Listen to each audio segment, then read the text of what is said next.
Dan, good to see you, man. Good to see you too, Pete. Thanks for having us in Australia. Mate, pleasure. Thanks for coming. Unlucky with the Swans last night. Very unlucky. Our chairman's a Carlton supporter who knocked us off, and first thing he said to me today. Was it? Okay, wow, look, lots to get into. Firstly, obviously, big thanks to sponsoring everything we do, and it's amazing. But we want to talk to you because there's so much going on in mining.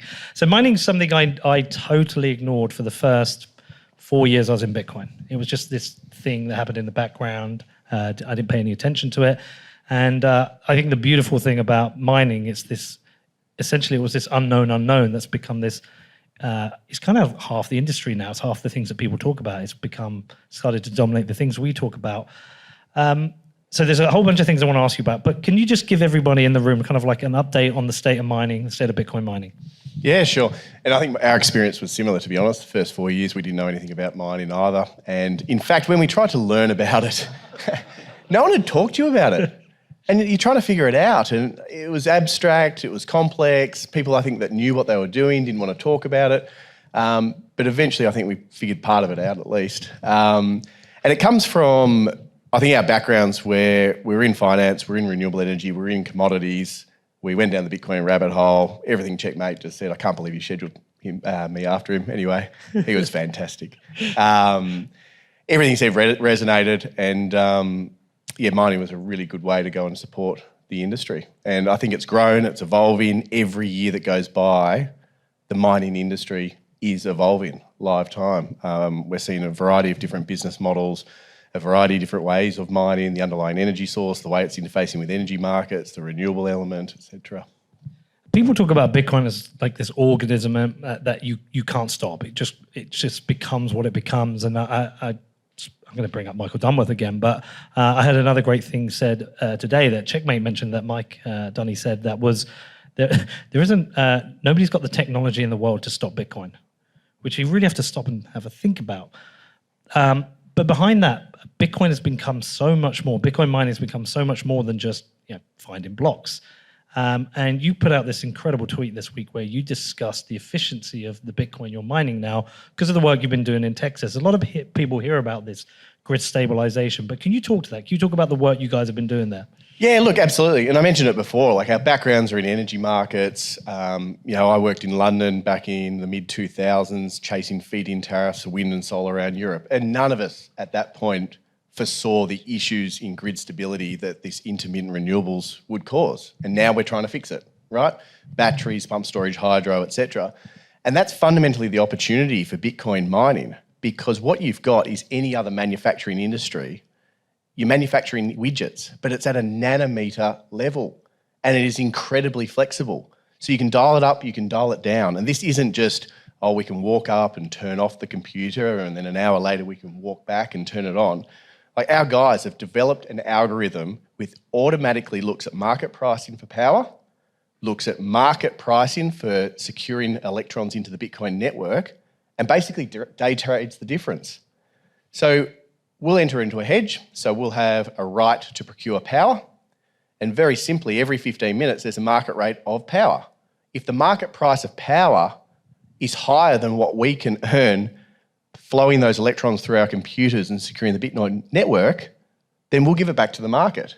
So it's a fantastic demand-side battery and a way of stabilising those grids. So when the wind blows, the sun shines, there's plenty of negative power price, as we'll come to in a second, then we'll just mop that power up all day long, run it through the machines, generate Bitcoin, and have a really good business. But equally, when power prices peak and they go up to $1,000, $5,000 a megawatt hour, we don't need the power. We just have an algorithm, puts the miners automatic to sleep, and sell that power back to the market. So the tweet that you're alluding to was last month, for the month of August, Iris Energy in Texas mined at an average cost per Bitcoin of negative $28,000 a coin. Which, if you can't do the math, that means they mined at $56,000 a Bitcoin. It's coincidental that it ended up two times. Yeah. It's a weird thing. But I think you should go into that and explain precisely how that's possible. So really simply, so we had a hedge on, like most miners will. We don't want to take market risk. It's not our business. We had a right to procure power. We then have the algorithm that every 15 minutes looks at mining profitability into the Bitcoin network, or mining profitability by selling that electron back into the market. There are a lot of weather events, there are a lot of outages, $5,000 a megawatt hour. So very simply, the power that we had procured, and remember, entering into a hedge contract in these markets is what underwrites new generation as well. By us playing in this space, entering into forward hedges, we give the market certainty that there are buyers of power. So you can promise you're buying power over the next 12, 24, 36 months. Exactly, whatever it might be. And at the end of the day, energy markets, like most markets, are a melting pot, right? Different generation sources, different loads, etc. And if you've got a bunch of industrial loads entering into a variety of hedges, whether it's for 1 month, 3 years, etc., that sends strong signals out into the market to potential builders of new generation, wind, solar, whatever it might be, to say, there is an underlying market here, I should build that power. So first of all, we do that. Price signal, incentivise renewables to be built out. Second of all, when there is an issue to do with the intermittency of it, we don't need the power. We can say, I know that we said we'd buy that power from you and we'd take it off the market, but you know what, the market's short, someone else values that power more than we do, so let's sell it back.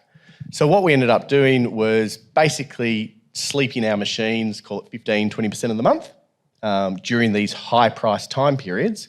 So we only mined about, 80, 85% of the Bitcoin we would normally, which corresponds with most other listed mining companies, coincidentally, which we can go into.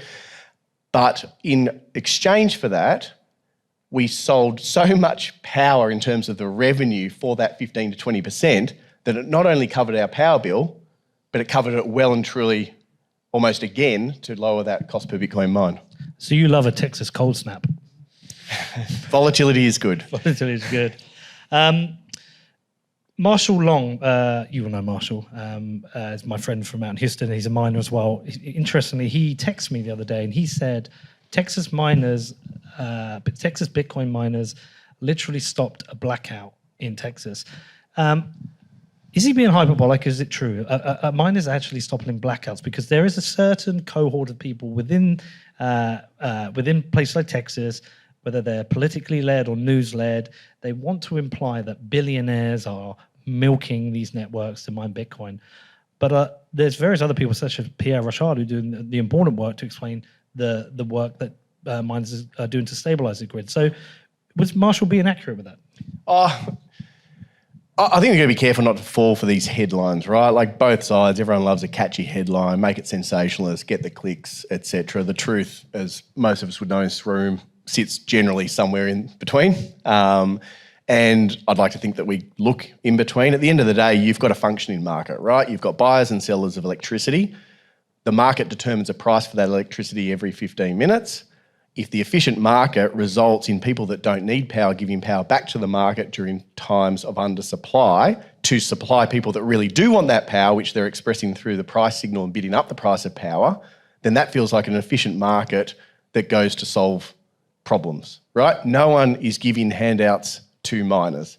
Equally, miners are not doing this altruistically out of the goodness of their hearts, just giving power back to people. The truth is somewhere in between. There is an economic incentive for us as miners to sign a hedge contract to procure access to power so we have security of power at a fixed price, just as there is an economic incentive for us to give that power back to the market when someone else values it more. Okay, maybe a better question is then, what would happen if the Bitcoin miners weren't in Texas? What would the implication be?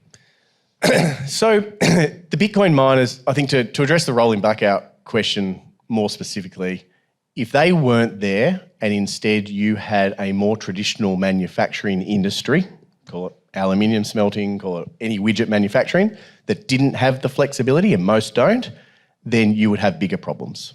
Absolutely. Because you have got this reserve capacity from a manufacturing industry called Bitcoin mining, which at the click of your fingers can turn the power off and give it back to the market.